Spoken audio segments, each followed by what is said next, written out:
નમસ્તે વિદ્યાર્થી મિત્રો, હું છું ભાર્ગવ લાઠિયા અને સ્વાગત છે તમારું ફરી પાછું આપણી આ એજ્યુકેશનલ એક્સપર્ટ યુટ્યુબ ચેનલ ઉપર.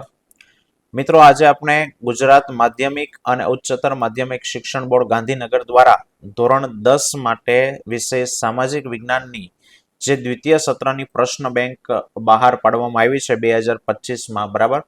તો આજે આપણે એના ટૂંકા પ્રશ્નોનું સોલ્યુશન છે તે જોવાનું છે. મારો વિષય નથી સમાજ, બરાબર, છતાં પણ એના સોલ્યુશન કરવાની મેં ટ્રાય કરેલી છે, બરાબર.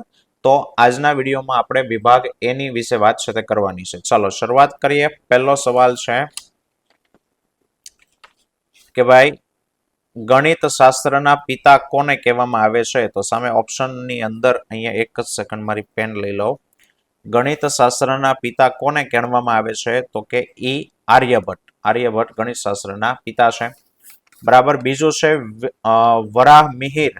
તો શું છે? તો કે ઓપ્શન ઓ, એક સેકન્ડ અહીંયા નીચે, હા, ઓ છે કાલગણના, બરાબર. બીજાની અંદર ઓ આવશે, કાલગણના ઓ. ચલો ત્રીજું છે આચાર્ય નાગાર્જુન. એમાં શું છે? તો કે ભાઈ પારાના ભસ્મની શોધ છે તે કરનાર હતા. ઓપ્શન જે આવશે. પછી ચોથું છે મહર્ષિ પતંજલિ. ચોથાની અંદર તો કે યોગ શાસ્ત્રની વાત છે તેને કરી છે, યોગ શાસ્ત્ર એને આપ્યું છે, બરાબર. પાંચમું છે ભાસ્કરાચાર્ય. તો ભાસ્કરાચાર્યની અંદર તો કે સરવાળા અને બાદ બાકીનું સંશોધન, એટલે એમાં એલ આવશે.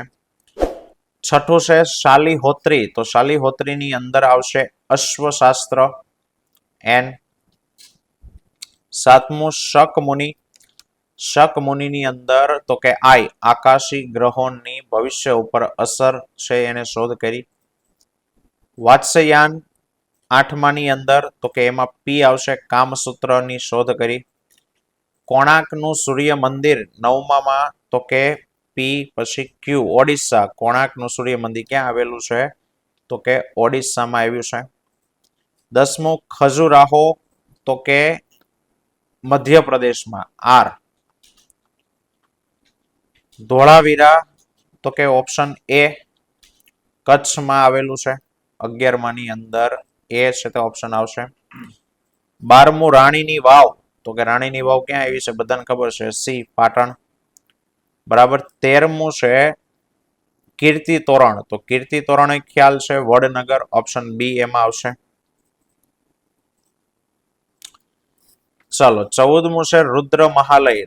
રુદ્ર મહાલય ઓપ્શન ડી, સિદ્ધપુર ની અંદર આવેલું છે, બરાબર. Option D, Siddhpur.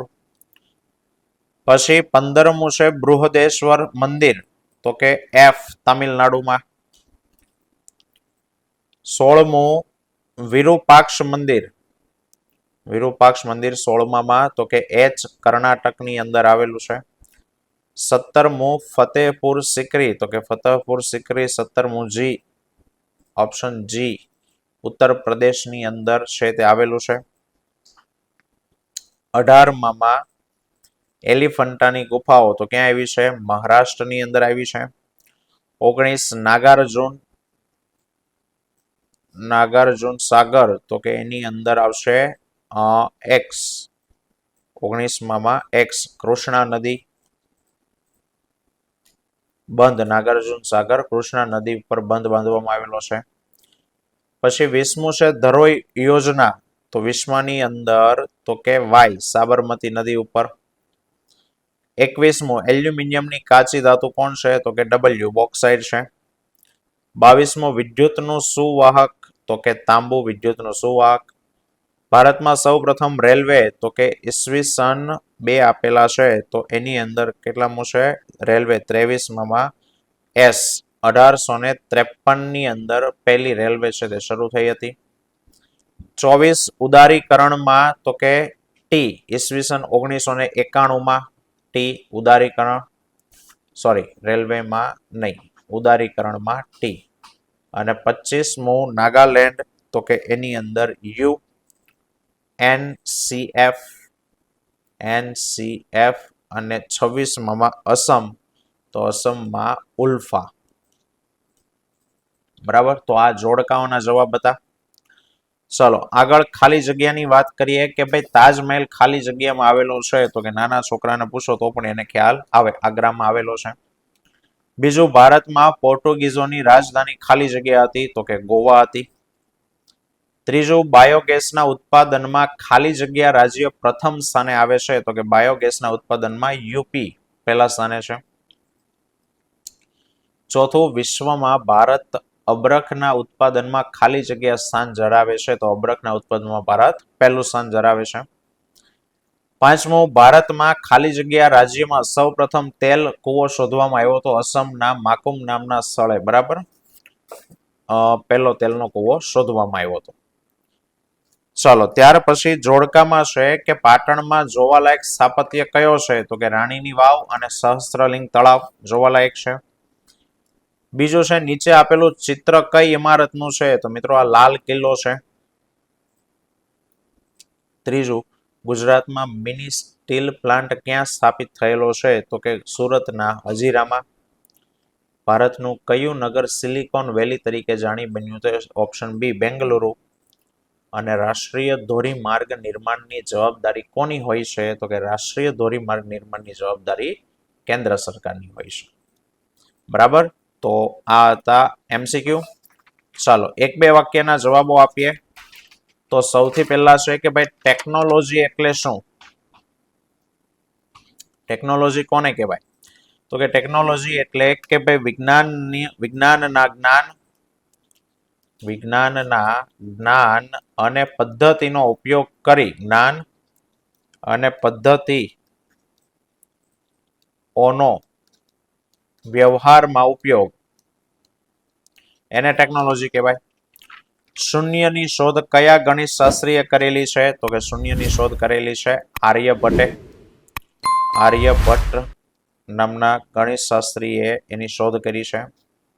ત્રીજું, રત્નાકર અને આરોગ્ય મંજરી એ કયા રસાયણ શાસ્ત્રીના ગ્રંથો છે તો કે નાગાર્જુનના એ બંને ગ્રંથો છે. ચોથું, કયા ગ્રંથમાં વાસ્તુશાસ્ત્રનો ઉલ્લેખ છે તે થયો છે તો મિત્રો ઋગ્વેદમાં. પાંચમું, ગરીબી રેખાનો સૌપ્રથમ ખ્યાલ કોણે આપ્યો હતો તો કે ભાઈ દાદાભાઈ નવરોજી. દાદાભાઈ નવરોજીએ સૌપ્રથમ ગરીબી રેખાનો ખ્યાલ આપ્યો હતો. છઠ્ઠું, ભારતમાં સૌથી વધારે ગરીબી ધરાવતું રાજ્ય કયું છે તો કે બિહાર.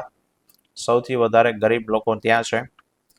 સાતમું, સૌથી ઓછી ગરીબી ધરાવતું રાજ્ય તો કે ગોવા. આઠમું, ગ્રાહકના કોઈ પણ બે અધિકારો જણાવો તો કે એક છે સલામતીનો અધિકાર અને બીજું છે માહિતી મેળવવાનો અધિકાર. દેશની મુખ્ય સમસ્યાઓ કઈ છે તો કે બેરોજગારી, ભૂખમરો, ભાવ વધારો, ગરીબી, આ દેશની મુખ્ય સમસ્યા.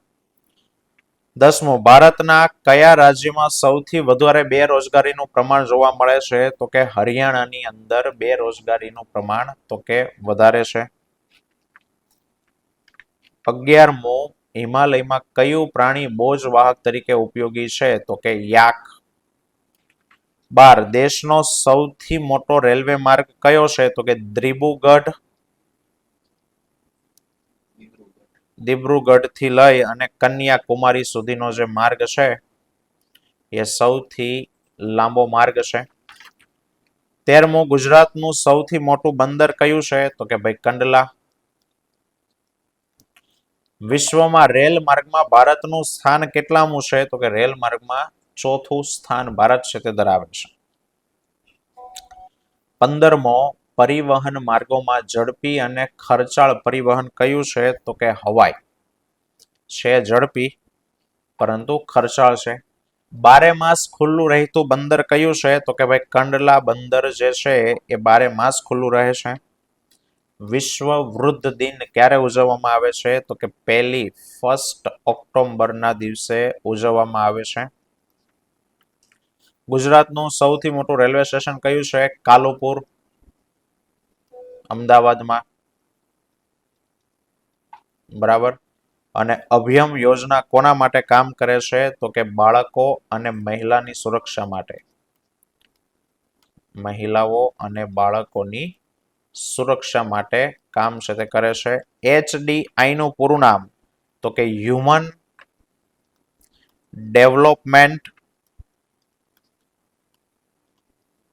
ઇન્ડેક્સ. હ્યુમન ડેવલપમેન્ટ ઇન્ડેક્સ માનવ વિકાસ સૂચકાંક આ એનું પૂરું નામ. ચલો ખરા ખોટાના જવાબ આપીએ તો ખરા ખોટામાં પહેલું છે આચાર્ય નાગાર્જુને વનસ્પતિ ઔષધિઓની સાથે સાથે રસાયણ ઔષધોને વાપરવાની પણ ભલામણ કરી હતી તો કે ખરું છે.